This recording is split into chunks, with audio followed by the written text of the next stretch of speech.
Hello students, इस video में मैं आपको पीएच स्केल के बारे में एक्सप्लेन करने जा रहा हूँ। इसके पहले मैंने आपको strong and weak acids and bases के बारे में एक्सप्लेन किया था, वो मैं आपको क्विकली रिवाइज कर दे रहा हूँ। स्ट्रॉन्ग एसिड्स मतलब ऐसे एसिड्स जिनमें हाइड्रोजन आयन का कॉन्सेंट्रेशन ज़्यादा होता है। वीक एसिड मतलब ऐसे एसिड जिसमें हाइड्रोजन आयन का कॉन्सेंट्रेशन कम रहता है। और बेसिस की अगर बात करें तो बेसिस में कॉमन क्या रहता है, OH निगेटिव आयन। तो स्ट्रॉन्ग बेसिस मतलब ऐसे बेसिस जिसमें OH निगेटिव आयन का कॉन्सेंट्रेशन ज़्यादा रहेगा। वीक बेसिस मतलब ऐसे बेसिस जिसमें हाइड्रोक्साइड यानी OH निगेटिव आयन का कॉन्सेंट्रेशन कम रहेगा। तो ये तो हो गई definitions of strong acids, weak acids, weak bases and strong bases. But अगर हमें कंपेयर करना होगा एसिड्स एंड बेसिस में कि कौन सा स्ट्रॉन्ग है और कौन सा वीक है, तो हमें एक पर्टिकुलर मेथड की ज़रूरत है। तो उसके लिए एक स्केल प्रिपेयर की गई है जिसका नाम है पीएच स्केल। इस पीएच स्केल की हेल्प से हम बता सकते हैं कि कौन सा एसिड स्ट्रॉन्ग है और कौन सा बेस स्ट्रॉन्ग है या फिर वीक है। हम स्ट्रेंथ बता सकते हैं एसिड और बेस सॉल्यूशंस की। तो ये जो पीएच स्केल प्रिपेयर की गई है, ये कौन से बेसिस पे प्रिपेयर की गई है वो अभी हम सबसे पहले देखते हैं। ये H2 यानी वाटर है। इसका जब भी आयोनाइजेशन होता है तो ये इस तरह से आयोनाइज होगा, H पॉजिटिव और OH निगेटिव। वाटर जो है वो स्लाइटली आयोनाइज हो जाता है into hydrogen ions and OH negative ions यानी हाइड्रोक्साइड आयंस। ये हो गया आयोनाइजेशन ऑफ वाटर।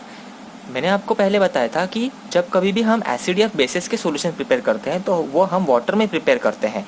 तो अगर मैं एसिड को वाटर में ऐड कर रहा हूँ, फॉर एग्जाम्पल HCl को वाटर में ऐड कर रहा हूँ, तो वो आयनाइज हो जाएगा H पॉजिटिव और Cl निगेटिव में।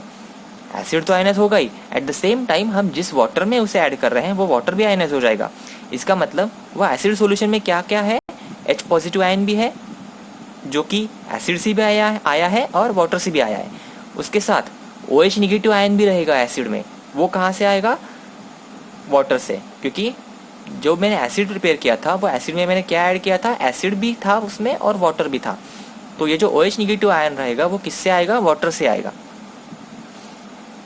तो आपको यहाँ पे दिख रहा होगा कि H पॉजिटिव आयन क्या है, इसमें डबल है, मतलब एसिड से भी आ रहा है और वाटर से भी आ रहा है। इसलिए मैंने यहाँ पे लिखा है मोर H positive ions and less OH negative ions.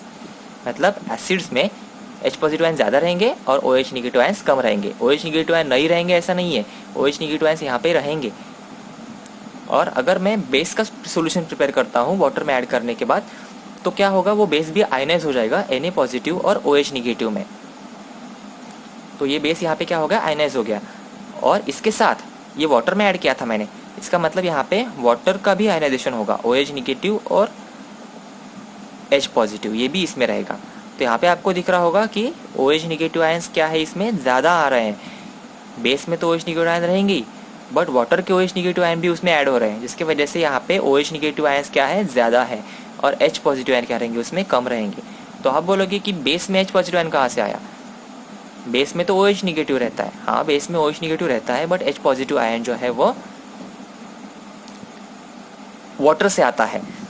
तो हम बोल सकते हैं कि एसिड रहे या बेस रहे, दोनों इसमें H पॉजिटिव आयंस और OH निगेटिव आयंस रहते ही हैं। तो हम यहाँ से कंक्लूड करेंगे कि both acidic solutions as well as basic solution contain hydrogen ions. तो ये बेसिस है जिससे पीएच स्केल जो है वो प्रिपेयर की गई है। कौन से बेसिस पे प्रिपेयर की गई है, both acidic and basic solutions consist of H plus ions. तो पीएच जो है इसका फुल फॉर्म ही है, P मतलब पोटेंस जिसका मतलब होता है पावर, और H मतलब हाइड्रोजन आयन कॉन्सेंट्रेशन। तो हाइड्रोजन आयन का कॉन्सेंट्रेशन कितना है, इस बेसिस पे हम उसे एक पीएच की वैल्यू देंगे, और जिससे हम पता करेंगे, जिससे हम बोलेंगे कि कौन सा एसिड या बेस स्ट्रॉन्ग है या फिर वीक है।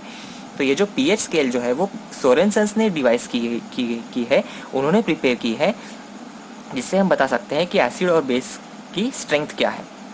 तो ये जो स्केल बनाई है वो बनाई है 0 से लेके 14 तक नंबर को लेके वो प्रिपेयर की गई है, और ये स्केल से फिर हम एसिड और बेस का स्ट्रेंथ जो है वो बता सकते हैं। और इससे यहाँ पे एक इम्पॉर्टेंट बात आपको याद रखनी पड़ेगी कि जो पीएच रहता है सॉल्यूशन का, it is inversely proportional to the hydrogen ion concentration. मतलब जितना ज़्यादा हाइड्रोजन आयन कॉन्सेंट्रेशन उतना पीएच कम, एंड वाइस वर्सा। तो देखो यहाँ पे more concentration of H plus ion, मतलब जितना ज़्यादा H प्लस आयन रहेगा, मैंने आपको बताया था H प्लस आयन ज़्यादा किस में रहता है, एसिड में, तो more concentration of H plus ion मतलब more is the acidic solution and less is the pH। More concentration less pH, क्योंकि वो क्या है, इन्वर्सली प्रोपोर्शनल है, वो एसिडिक सोल्यूशन रहेगा। Less concentration of H plus का कॉन्सेंट्रेशन कम, H प्लस कहाँ कम रहते हैं, बेस में, यहाँ पे मैंने अभी आपको बताया H प्लस आयन किस में कम रहते हैं, बेस में, तो वो बेसिक सोल्यूशन रहेगा। Less is the concentration of H plus, more is the basic and pH is more, क्योंकि वो इन्वर्सली प्रोपोर्शनल है। मोर H plus pH less, acidic solution, less H plus more pH, basic solution. I hope ये clear हो गया हो। अभी हम देखेंगे pH स्केल एग्जैक्टली कैसे दिखती है और उससे हम कैसे पता कर सकते हैं कि कौन सा स्ट्रांग है और कौन सा वीक है। ये है pH स्केल जो एक्सटेंड हुई है फ्रॉम 0 to 14। ये नंबर्स है, सिंपली ये नंबर्स है। pH स्केल में कोई यूनिट नहीं होता क्योंकि ये सिंपली नंबर्स है। तो यहाँ पे हमें पता है कि 3 टाइप्स के सॉल्यूशंस रहते हैं, एसिडिक सॉल्यूशन, बेसिक सॉल्यूशन और न्यूट्रल सॉल्यूशन। तो यहाँ पे ये जो 0 से 14 तक स्केल जो एक्सटेंड हुई है उसका मिडल पॉइंट है 7। तो अगर कोई सॉल्यूशन का pH 7 है तो हम बोलेंगे कि वो न्यूट्रल सॉल्यूशन है, या फिर अल्टरनेटिवली मैं ऐसे भी बोल सकता हूँ कि न्यूट्रल सॉल्यूशन का pH जो है वो 7 रहता है। Neutral solution has a pH of 7 क्योंकि उसमें H पॉजिटिव और OH निगेटिव का कॉन्सेंट्रेशन जो है वो इक्वल रहता है।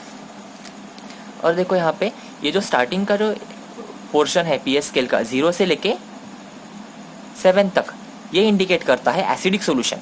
0 से लेके 7 से पहले तक ये एसिडिक सॉल्यूशन है, मतलब अगर किसी सॉल्यूशन का pH 0 से 7 से पहले तक आ रहा है तो वो हो गया एसिडिक सॉल्यूशन। और अगर किसी सॉल्यूशन का pH 7 से आगे 14 तक है तो वो सॉल्यूशंस होते हैं बेसिक सॉल्यूशन यानी अल्कलाइन सॉल्यूशंस। फिर से बता रहा हूँ मैं, 0 से 7 से पहले तक एसिडिक सॉल्यूशन, 7 से ज़्यादा 14 तक बेसिक यानी अल्कलाइन सॉल्यूशंस।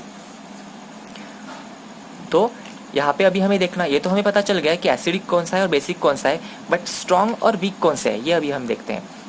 अगर किसी सॉल्यूशन का pH 0 से लेके 3 या 4 तक है तो हम बोलेंगे कि वो सॉल्यूशन स्ट्रॉन्ग एसिड है, मतलब जितना कम pH उतना स्ट्रॉन्ग एसिड।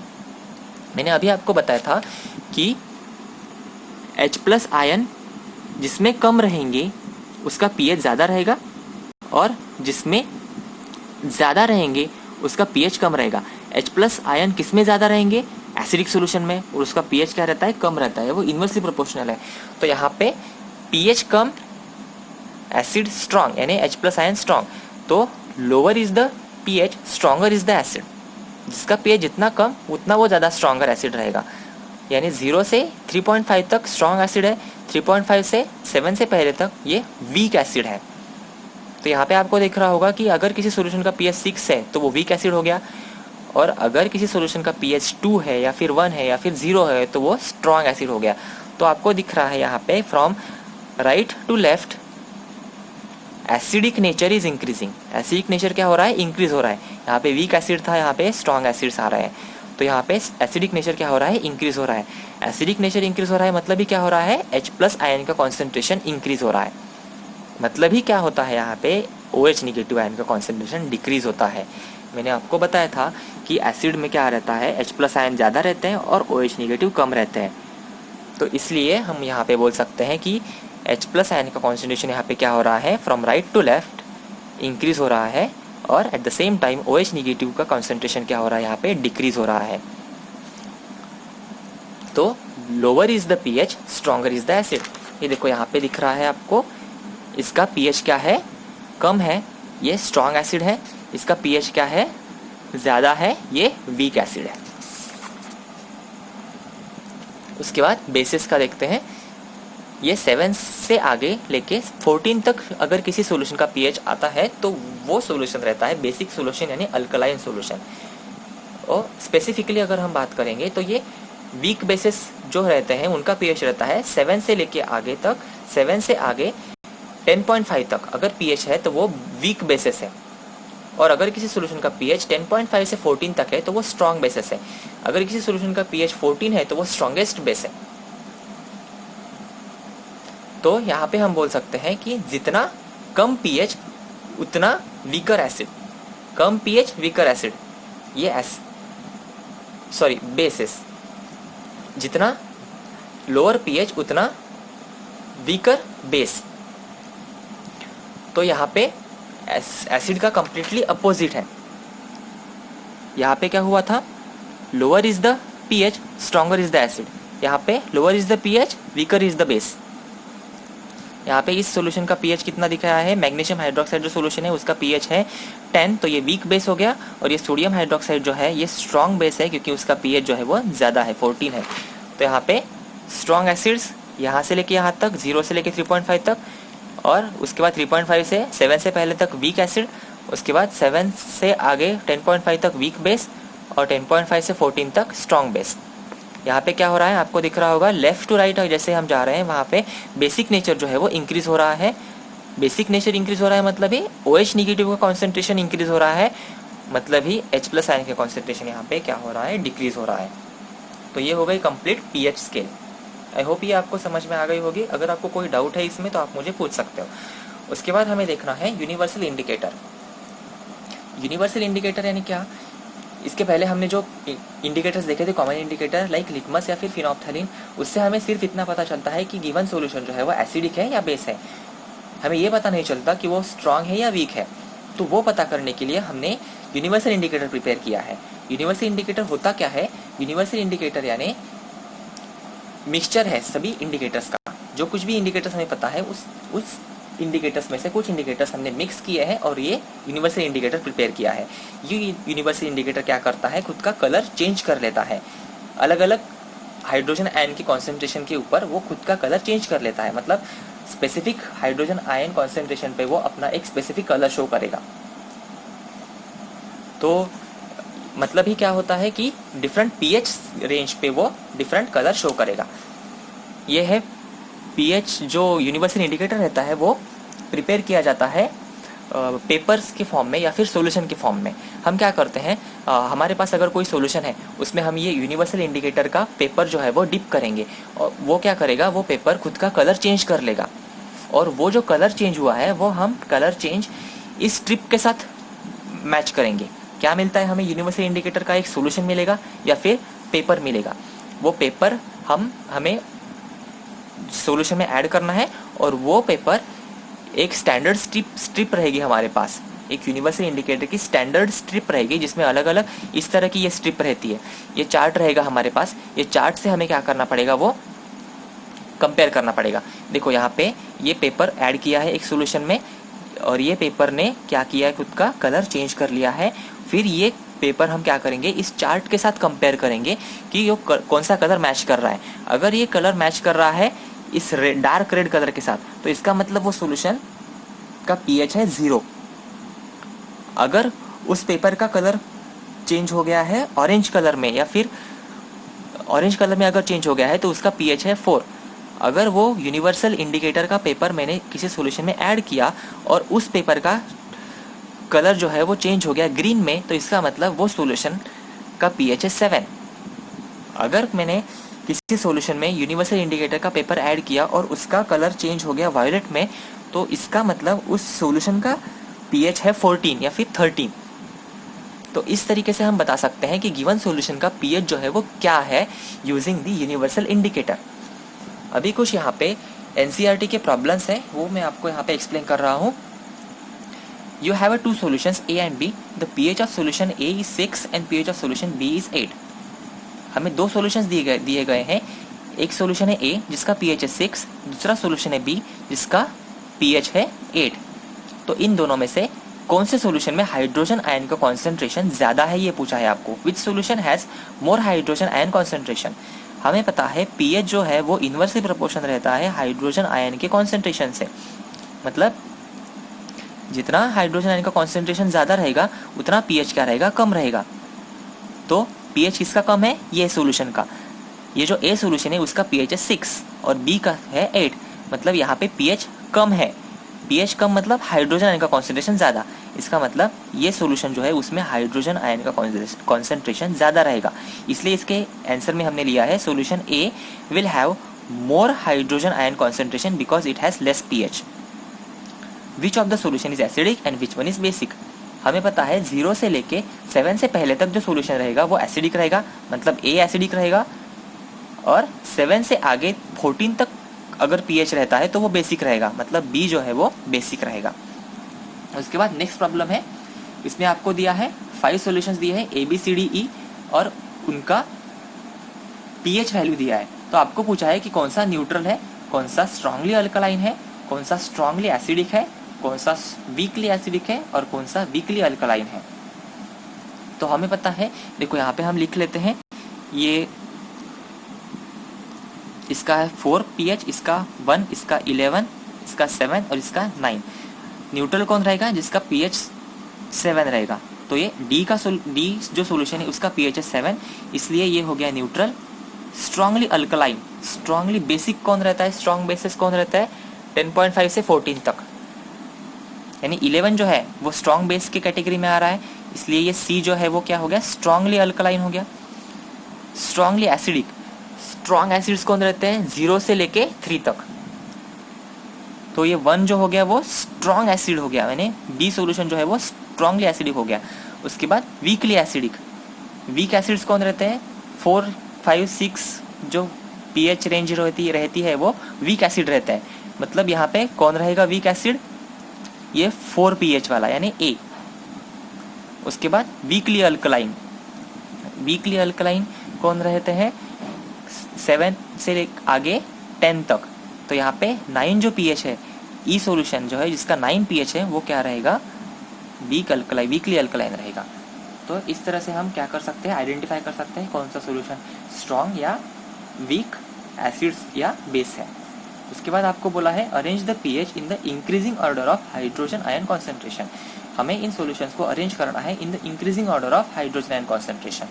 ये कैसे करते हैं देखते हैं। यहाँ पे देखो मैंने यहाँ पे लिखे हैं 5 सॉल्यूशंस, यहाँ पे मैंने लिखे हैं ABCDE और इनके pH लिखे हैं 4, 1, 11, 7 और 9। ये जो है 4 ये है वीक एसिड, ये 7 वाला न्यूट्रल है, ये 11 वाला स्ट्रॉन्ग बेस है, 1 स्ट्रॉन्ग एसिड और 9 वीक बेस। हमें पता है ये जो pH रहता है वो इन्वर्सली प्रोपोर्शन रहता है हाइड्रोजन आयन कॉन्सेंट्रेशन के, और हमें इंक्रीजिंग ऑर्डर में अरेंज करना है, मतलब जिसका pH जो है वो ज़्यादा रहेगा, जिसका pH ज़्यादा रहेगा उसका pH जिसका ज़्यादा रहेगा उसका हाइड्रोजन आयन क्या रहेगा? कम रहेगा। तो इसका pH सबसे ज़्यादा है, जो C सोल्यूशन है जिसका pH 11 है वो स्ट्रॉन्ग बेस है, उसका pH सबसे ज़्यादा है, मतलब सबसे ज़्यादा pH है, मतलब हाइड्रोजन आयन क्या रहेंगे? सबसे कम रहेंगे, इसलिए हम उसे पहले लिखेंगे, पहले लिखा हमने उसे। और ये जो 1 pH वाला सोल्यूशन है B, वो स्ट्रॉन्ग एसिडिक है, स्ट्रॉन्ग एसिड, उसमें हाइड्रोजन आयन सबसे ज़्यादा रहते हैं, इसलिए हम वो सबसे लास्ट लिखेंगे क्योंकि हम इंक्रीजिंग ऑर्डर में अरेंज कर रहे हैं। तो ये जो स्ट्रॉन्ग बेस है उसमें लोएस्ट H पॉजिटिव रहेंगे। मैंने अभी आपको बताया स्ट्रॉन्ग बेस में लोएस्ट H प्लस आयंस रहेंगे, जिसकी वजह से हम इस क्या कर रहे हैं? सबसे पहले लिख रहे हैं। और ये जो सॉल्यूशन है B जिसका pH है 1, इसका मतलब इसमें हाइड्रोजन आयन सबसे ज़्यादा रहेंगे, वो सबसे लास्ट में लिखा मैंने। तो ये जो 11 वाला था ये लोएस्ट H प्लस थे। उसके बाद ये जो 9 जो pH रहेगा उसमें थोड़े ज़्यादा हाइड्रोजन आयंस रहेंगे इसके कंपैरिजन में। उसके बाद 7 उसमें थोड़े ज़्यादा हाइड्रोजन आयंस रहेंगे एज़ कम्पेयर टू 9। उसके बाद 4 इसमें और ज़्यादा हाइड्रोजन आयंस रहेंगे, और 1 उसमें सबसे ज़्यादा हाइड्रोजन आयंस रहेंगे। तो ये हो गया इंक्रीजिंग ऑर्डर। यहाँ पे दिखने में आपको ये डिक्रीजिंग ऑर्डर लग रहा है, बट ये increasing order of H plus ions है, क्योंकि लोअर इज द pH, जितना pH कम उतना हाइड्रोजन आयन ज़्यादा, जितना pH कम उतना हाइड्रोजन आयन ज़्यादा, और जितना pH ज़्यादा उतना हाइड्रोजन आयंस कम। तो इस तरह से हम क्या कर सकते हैं? इसे अरेंज कर सकते हैं। इसके बाद हमें देखना है importance of pH in everyday life. जो भी pH रहता है वो हमारे एवरीडे लाइफ में बहुत ज़्यादा इंपॉर्टेंट रोल प्ले करता है। जो भी हमारी डाइजेस्टिव सिस्टम होती है उसका भी pH मेंटेन रहना चाहिए। हमारे माउथ में जो हमारे टीथ रहते हैं उनके ऊपर भी एसिड ज़्यादा एक्यूमुलेट नहीं होना चाहिए। इस तरह से अलग अलग यहाँ पे हमें पॉइंट्स देखने हैं। सबसे पहला पॉइंट है pH of the digestive system. जो भी हमारे डाइजेस्टिव सिस्टम होती है, हमारे स्टमक में एसिड रहता है, ये बात आपको पता है। तो वो जो एसिड रहता है वो हाइड्रोक्लोरिक एसिड है, HCl है।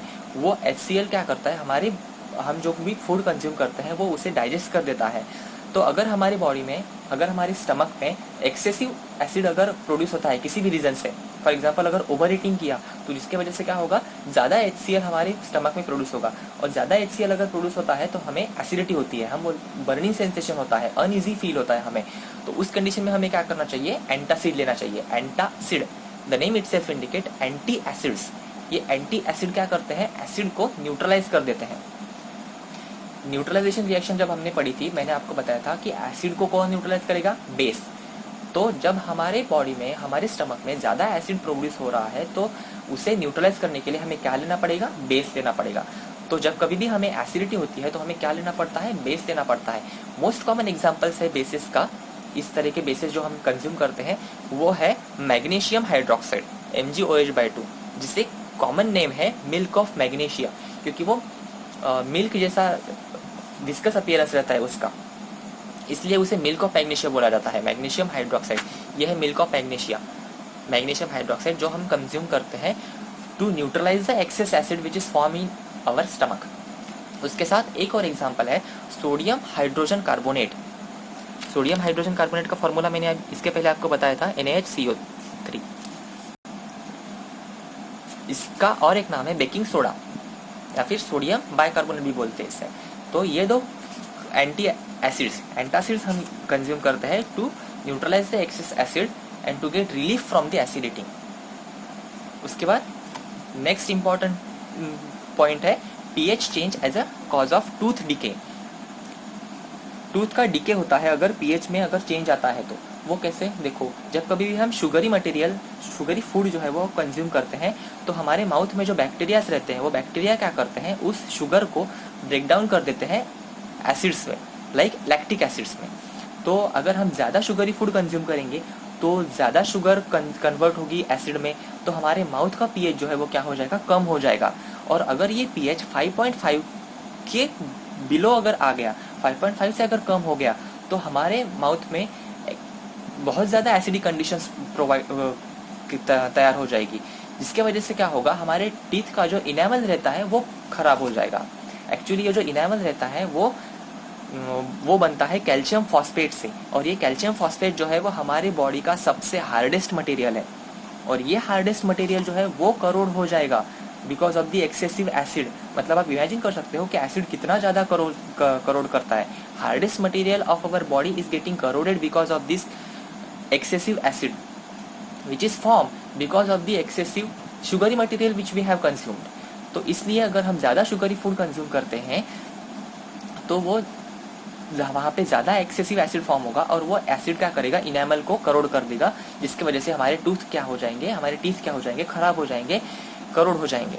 तो इसलिए हमें क्या करना चाहिए, जब कभी भी हम स्वीट सब्सटेंस खाते हैं तो उसके बाद हमें क्लीन वाटर से माउथ को रिंस कर देना चाहिए, ताकि वो एक्सेसिव एसिड जो है वो क्या हो जाए, बाहर निकल जाए। या फिर जो भी हम टूथपेस्ट यूज़ करते हैं वो टूथपेस्ट में क्या रहता है, माइल्ड बेसिस रहते हैं। वो बेसिस क्या करेंगे, हमारी माउथ का जो एसिड फॉर्म हुआ, हमारे माउथ में जो एसिड फॉर्म हो गया है वो एसिड को न्यूट्रलाइज कर देंगे, जिसकी वजह से हमारे टीथ जो है वो खराब नहीं होंगे। उसके बाद नेक्स्ट इंपॉर्टेंट पॉइंट है plants and animals are sensitive to pH change. जो भी प्लांट्स और एनिमल्स जो ग्रो होते हैं या फिर सर्वाइव करते हैं, उनके सर्वाइवल के लिए पीएच जो है वो नॉर्मल रेंज में रहना बहुत ज़्यादा इंपॉर्टेंट है। एक्चुअली जो भी सॉइल रहती है उस सॉइल का एक पर्टिकुलर पीएच रहता है। अगर वो सॉइल का पीएच अराउंड 7 है तो वहाँ पे प्लांट जो है वो अच्छे से ग्रो होंगे, और अगर वो सॉइल एक्सेसिव एसिडिक अगर हो जाए या फिर एक्सेसिव बेसिक अगर हो जाए तो वहाँ पे प्लांट्स अच्छे से ग्रो नहीं करते। तो इसलिए सॉइल का पीएच जो है वो मेंटेन रहना बहुत ज़रूरी है। अगर सॉइल का पीएच ज़्यादा एसिडिक हो गया तो वहाँ पे हमें क्या करना पड़ेगा, उसे बेसिक करना पड़ेगा, मतलब बेसिक लेवल में लाना पड़ेगा। तो बेसिक लेवल में लाने के लिए हमें वहाँ पे बेस ऐड करना होगा। तो बेस हम कौन सा ऐड कर सकते हैं वहाँ पे, चॉक। मैंने बताया था आपको चॉक का केमिकल नेचर क्या है, कैल्शियम कार्बोनेट, जो कि बेसिक रहता है। या फिर हम लाइम भी ऐड कर सकते हैं, क्विक लाइम जो है वो हम वहाँ पे ऐड कर सकते हैं, कैल्शियम हाइड्रोक्साइड या फिर कैल्शियम ऑक्साइड हम वहाँ पे ऐड कर सकते हैं। तो वो ऐड करने से क्या होगा, वहाँ पे एक्सेसिव एसिडिक कंडीशन जो फॉर्म हो गई थी वो न्यूट्रलाइज हो जाएगा और वो पीएच जो है वो नियर अबाउट 7 तक आ जाएगा। या फिर अगर कोई सॉइल एक्सेसिव बेसिक है तो वहाँ पे हमें एसिडिक कंडीशन प्रोवाइड करनी पड़ेगी ताकि वो बेसिक कंडीशन क्या हो जाए, न्यूट्रलाइज हो जाए। तो वहाँ पे हम एसिड तो ऐड नहीं कर सकते, तो हम वहाँ पे ऑर्गेनिक मैटर ऐड करेंगे। ऑर्गेनिक मैटर जैसे कि मैन्योर या फिर कंपोस्ट, मतलब जो खाद है वहाँ पे हमें ऐड करना पड़ेगा क्योंकि उसमें एसिडिक मटेरियल रहता है। तो वहाँ पे पीएच जो है वो क्या हो जाएगा, नियर अबाउट 7 तक आ जाएगा और एक्सेसिव बेसिक कंडीशन नहीं रहेगी वहाँ पे। उसके बाद नेक्स्ट पॉइंट है वहाँ पे सर्वाइवल जो है, एनिमल्स का सर्वाइवल के लिए भी वहाँ पीएच जो है वो नॉर्मल कंडीशन में रहना ज़रूरी है। मैंने अभी यहाँ पे डाइजेस्टिव सिस्टम का एग्जांपल दिया था। हमारी बॉडी को नॉर्मल फंक्शनिंग करने के लिए पीएच रेंज चाहिए होती है 7 to 7.8। अगर इससे कम ज़्यादा अगर पीएच हो गया तो हमारी बॉडी माल फंक्शन हो सकती है। इसके साथ ही भी जो भी एक्वेटिक एनिमल्स रहते हैं, जो भी रिवर बॉडीज़, जो भी वाटर बॉडीज़ रहती है, उसमें जो भी फिशेस रहती है, उनकी सर्वाइवल के लिए भी पीएच नॉर्मल कंडीशन में रहना बहुत ज़्यादा ज़रूरी है। वो रिवर बॉडीज़ या फिर कोई भी वाटर बॉडीज़ का पीएच जो है वो नॉर्मल रेंज में रहना बहुत ज़्यादा इंपॉर्टेंट है। आपने एसिड रेन के बारे में सुना होगा। अगर रेन में जो भी रेन होती है, जो भी बारिश गिरती है, उस बारिश में अगर एसिड ज़्यादा है तो वो एसिड अगर 5.6 एसिड अगर ज़्यादा होने की वजह से अगर पीएच उसका जो रेंज है अगर 5.6 के नियर अबाउट अगर है तो हम उसे बोल सकते हैं एसिड रेन। यानी एसिड रेन यानी ऐसा रेन जिसका पीएच जो है वो 5.6 के नियर अबाउट है। तो अगर ऐसा रेन जो है वो वाटर बॉडीज़ में अगर गिरता है तो वो उस वाटर बॉडीज़ का भी पीएच जो है वो कम हो जाएगा, जिसमें एक्वेटिक एनिमल्स जो है वो सर्वाइव नहीं कर पाएंगे। तो उस कंडीशन में भी हमें वहाँ पे माइल्ड बेसिस ऐड करने पड़ेंगे और उस वाटर बॉडी का पीएच जो है वो नॉर्मल रेंज में लाना पड़ेगा। उसके बाद self defence of animals and plants. कुछ एनिमल्स या इंसेक्ट्स ऐसे होते हैं जो खुद का डिफेंस करने के लिए, सेल्फ डिफेंस करने के लिए इंजेक्ट कर देते हैं एसिड्स या फिर basis. For example honey bee जब कभी भी किसी पर्सन को स्टिंग करती है तो वो एसिड इंजेक्ट कर देगी उसके स्किन में। अगर किसी पर्सन को हनी बी ने काट दिया तो वो क्या करती है, एसिड इंजेक्ट कर देगी उसके स्किन में, जिसकी वजह से हमें इमेंस पेन होगा और इरिटेशन होगा। तो वो वहाँ पे हमें रिलीफ करने के लिए हम क्या करेंगे, उसने एसिड इंजेक्ट किया था तो एसिड को न्यूट्रलाइज करने के लिए हमें क्या लगाना पड़ेगा, वहाँ पे माइल्ड बेसिस लगाने पड़ेंगे। तो हम वहाँ पे माइल्ड बेसिस लगाएंगे, लाइक बेकिंग सोडा एक बेसिक इन नेचर। तो वो बेस वहाँ पे ऐड करने के बाद क्या होगा, वहाँ पे एसिड को न्यूट्रलाइज कर देगा, जिसकी वजह से हमें रिलीफ मिलेगा। और एक इंसेक्ट है वास्प। ये वास्प क्या करता है, जब कभी भी किसी पर्सन को स्टिंग करता है तो वो वहाँ पे बेसिस रिलीज कर देता है। बेस रिलीज करने की वजह से वहाँ पे हमें इरिटेशन होगा, पेन होगा। तो अगर हम वहाँ पे माइल्ड एसिड रब करेंगे, लाइक विनेगर, हम वहाँ पे स्ट्रॉन्ग एसिड्स तो नहीं लगा सकते, हम वहाँ पे माइल्ड बेसिस लगाने पड़ेंगे, like vinegar which is nothing but the acetic acid. वो लगाने की वजह से वहाँ पे बेस क्या हो जाएगा, न्यूट्रलाइज हो जाएगा और हमें रिलीफ मिलेगा। एंट जो होती है, चींटी जो होती है, वो भी वो भी जब कभी भी काटती है तो वहाँ पे एसिड इंजेक्ट कर देती है, जिसकी वजह से हमें इरिटेशन होता है। वहाँ पे अगर हम माइल्ड बेसिस लगाएंगे तो हमें रिलीफ मिलेगा। इसके साथ नेटल नाम का एक प्लांट होता है, अगर उसके कांटेक्ट में हमारी स्किन आए तो वो भी एसिड हमारे स्किन के ऊपर इंजेक्ट कर देगी, जिसकी वजह से हमें इरिटेशन होगा और वो कम करने के लिए वहाँ पे हमें बेस लगाने पड़ेंगे, माइल्ड बेसिस लगाने पड़ेंगे। तो ये इंपॉर्टेंस है पीएच का हमारे एवरीडे लाइफ में।